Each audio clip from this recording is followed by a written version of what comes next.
Sumatera Selatan khususnya, pelayanan di bidang pertanahan akan menjadi semakin mudah dalam prosedur dan cepat dalam menyelesaikan, serta menjadi momentum bagi kita untuk memperbaiki seluruh layanan kita dalam mewujudkan Kementerian ATR BPN sebagai institusi berstandar dunia.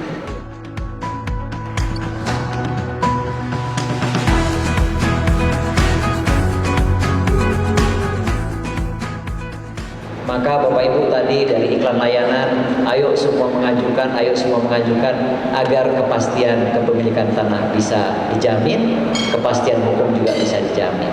Dan lebih-lebih lagi, lebih spesial lagi, lebih maju dan modern lagi seperti negara lain, sertifikat ini nanti, dokumen ini nanti diterbitkan secara elektronik. Dengan secara elektronik tentu lebih efektif, efisien, lebih akuntabel, lebih mudah diakses, lebih mudah kita digunakan, dan lebih mudah untuk pengecekan. Pemanfaatannya juga lebih mudah.